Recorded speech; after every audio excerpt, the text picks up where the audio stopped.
నమస్తే, welcome to our channel. నేను పద్మిని. ప్రస్తుతంతో పాటు ప్రముఖ ఆధ్యాత్మికవేత్త, వాస్తు జ్యోతిష పండితులు, లలిత ఉపాసకులు, వాస్తు జ్యోతిష శిక్షణ నిపుణులు బ్రహ్మశ్రీ నానాజీ పట్నాయక్ గారు మనతో పాటు ఉన్నారు. మాట్లాడదాం. నమస్కారం సార్. శ్రీమాత్రే నమః. సార్, జూన్ 18వ తారీఖు గురువారం పుష్యమి నక్షత్రం, గురు పుష్యమి యోగంతో వస్తున్నటువంటి రోజు. 11:30 వరకు ఈ యోగవంతమైనటువంటి సమయం ఉంది. చాలా మంది అడుగుతున్నారు ఎట్లా యూటిలైజ్ చేసుకోవాలి ఈ టైంని అని చెప్పి అడుగుతూ ఉన్నారు. ఒక్కసారి ఆ రోజుకి లేకపోతే ఆ కాంబినేషన్కి ఉన్న పవర్ ఏంటో చెప్తూ ఎట్లా మేమందరం వినియోగించుకోవచ్చు ఈ రోజుని చెప్పండి సార్. చెప్తానండి. ఇక్కడ నేను మీకు ఒక విషయం సంఘటన చెప్పి దీని గురించి మాట్లాడుకుందాం. ఇప్పుడు అర్జునుడికి ఎన్నో అస్త్రాలు అవన్నీ ఉంటాయి, కానీ శ్రీకృష్ణ పరమాత్మ ఆ శివుడి దగ్గరికి తీసుకెళ్ళి మళ్ళీ అవన్నీ యోగించేలా చేస్తాడు. అంటే ఏమిటి, నువ్వు ఏ కర్మ చేస్తున్నా కర్మకి మళ్ళీ దైవానుగ్రహం కావాలి. కర్మకి కనుక దైవానుగ్రహం లేకపోతే ఆ సంకల్పం దైవ సంకల్పం అవ్వదు. దైవం సంకల్పించుకుంటే పని అవుతుంది, కానీ నువ్వు సంకల్పించుకుంటే పని అవ్వడం కాదు అనే విషయాన్నే గురు పుష్యయోగం కూడా చెప్తుంది. పుష్యమి నక్షత్రానికి శని అధిపతి. ఆ శని యొక్క నక్షత్రం గురువారం రోజు వస్తే గురు పుష్యమి యోగం. అంటే నీ సంకల్పము, నీ యొక్క కర్మ దేవతకి అర్పిస్తూ దేవతా సంకల్పంతో నీ పని అవ్వడమే. ఆ రోజు కనుక మనం ఫలానా సంకల్పం అంటే మనం ఫలానా కర్మ నక్షత్రం అయినటువంటి పుష్యమి నక్షత్రం రోజు నువ్వు పనిచేస్తున్నావు, దానికి అధిదేవత కూడా బృహస్పతే, చెప్పాలంటే గురువే. అందుకే ఆ యోగం కదా సార్. ఆ యోగం కూడా. అయితే అందుకే మీకు చూడండి, ఎనీ పుష్యమి నక్షత్ర 90% ఆఫ్ కేసెస్ ఈజ్ డ్యూయల్ మ్యారేజ్లు అవుతుంటాయి పుష్యమి నక్షత్రానికి. అయ్యో, మరి ఇంత పవర్ఫుల్ కదా. అలాగే స్లో మా లైఫ్. అందుకే చూడండి, ఆ నక్షత్రాన్ని వివాహానికి ముహూర్తం బెటరు. అవును. ఎందుకు బెటరు? బికాజ్ ఆఫ్ దానికి డ్యూయల్టీ అనే లక్షణం ఉంది కాబట్టి.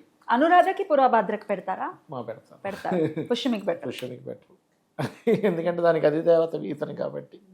అయితే అనురాధలు మళ్ళీ అందరికీ పెట్టరు, కొన్ని ఉంటాయి, దాని లెక్కలు ఉంటాయి, అట్లా అనమాట.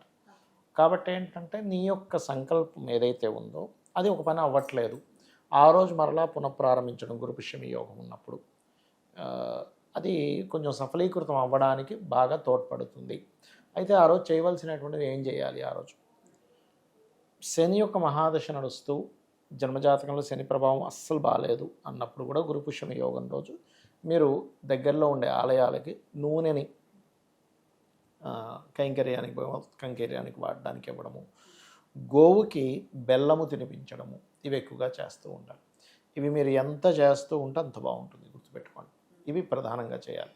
ఇక రెండో విషయం ఏమిటి అంటే, ఆ రోజు గురు పుష్యమి యోగం కలిగిన రోజు అంటే ఆ పర్టికులర్ రోజు పేదవాళ్ళు ఉంటారు, వాళ్ళకి ఏదైనా మీరు పంచిపెట్టడం కానీ, మరియు హాస్పిటల్స్లో రోగగ్రస్తులు ఉంటారు, వాళ్ళకి ఏదైనా పళ్ళు ఇవ్వడం. ఎందుకండి ఆ రోజు ఎందుకు చేయాలి అంటే, శని కర్మకారకుడు.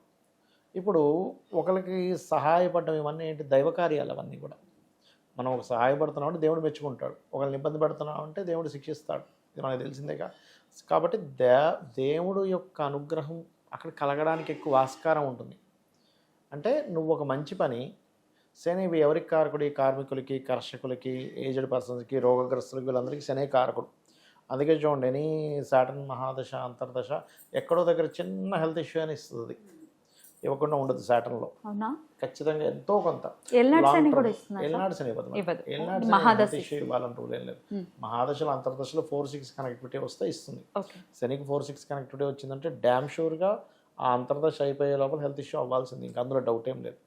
దానికి గోచార శని కూడా వచ్చి లేకపోతే గోచార కేతు కూడా వస్తే ఇంకా. అందుకే ఆ టైంలో ఏం లేదు. జ్యోతిశాస్త్రం ఎందుకుంది అంటే, నీకు ఈ టైంలో ఇలా కలగబోతుంది, నువ్వేం చేయాలి?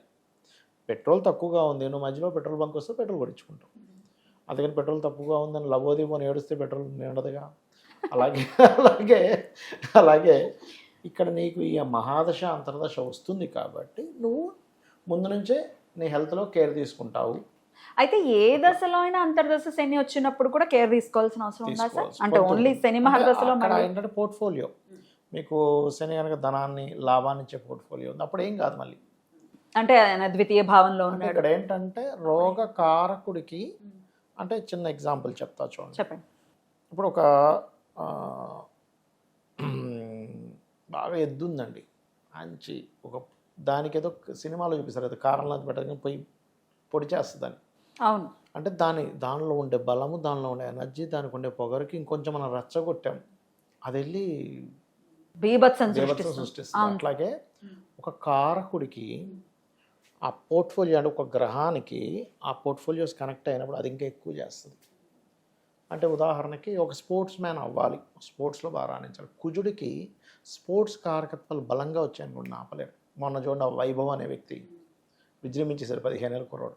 వాళ్ళ తమ్ముడు ఉన్నాడు 10 ఏళ్ళు, ఆ అబ్బాయి కూడా అలాగే ఆడతాడు. అబ్బో ఇది చూడండి ఇంకా బాగుంది ఇదేదో.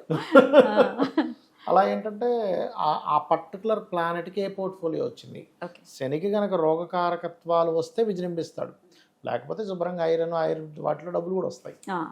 అది కూడా ఉంది. ఆయనే డబ్బులు ఇచ్చేటట్టయితే డబ్బులు కూడా వస్తాయి. ఏ ద్వారా వస్తాయి పట్టుకోవాలి. డబ్బులు ఇస్తాయంటే కాదు, ఎలా వస్తాయి డబ్బులు? ఐరనా, ఆయిలా, లేకపోతే లేబర్ని సప్లై చేస్తాడా, అవి పట్టుకోగలగాలి. Okay sir. అది పట్టుకోకుండా నాకు డబ్బులు వస్తుంటే ఎందులో వస్తాయి? ఈ డబ్బులు వస్తాయని అందరూ ఎందులో వస్తాయని చెప్పేదే అస్ట్రాలజీ. అట్లా. Okay sir. సో గురువారంతో కూడినటువంటి రోజు కాబట్టి గురువు ఆరాధన కూడా ఏమైనా మంచి ఫలితాన్ని ఇస్తుంది అనుకోవచ్చా సార్? ఇస్తుంది. ఏదైనా ఒక నామం చెప్తారా మరి చదువుకునే విధంగా? నామము అంటే ఒకటి, ఎప్పుడైనా సరే గురుచరిత్ర పారాయణం చేయడం అన్నిటికంటే ఉత్తమం. రెండవది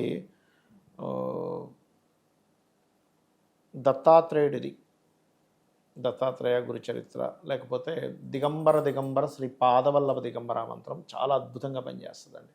నేను చాలామందికి సంతానం లేదు అన్నప్పుడు ఈ మంత్రం వాళ్ళకి ఎన్ని సంవత్సరాల నుంచి లేకపోయినా టక్కన సంతానం కలుగుతుంది. సో గురువు సంతానాన్ని కూడా ఇస్తాడు, గ్యారంటీ. గురువు ఏమి ఇవ్వలేడు, అన్ని ఇవ్వగలడు. ఇంకొకటి సార్, ఈ టైంలో అంటే చాలా ఆస్పేషియస్ టైం కదా, ఇంక ముహూర్తాలు ఏం చూడక్కర్లేదు, ఏదైనా వాహనాలు కొనుక్కోవాలంటే కొనుక్కోవచ్చు అని నేను వినడం జరిగింది. నిజమేనా? అంటే ఒకటి, మనము వర్జము దుర్ముహూర్తము యమగండం చూసుకోవాలి. అవి కాకుండా మనకి తెలియక వాటిని విస్మరిస్తూ కేవలం రాహుకాలని చూస్తున్నాము. అవి కాకుండా మనం మంచి సమయంలో తీసుకోవచ్చు. అంటే ఏమీ లేదు ఇక్కడ.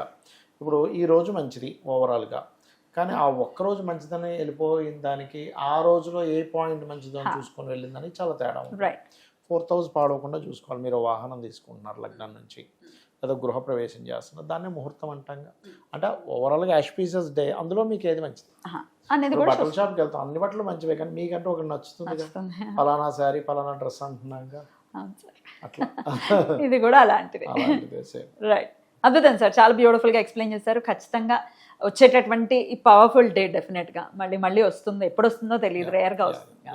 వినియోగించుకోవాలి మన వాళ్ళని మనవి చేస్తూ అద్భుతంగా వివరించినందుకు కృతజ్ఞతలు సార్. నమస్తే. శ్రీమాత్రే నమః.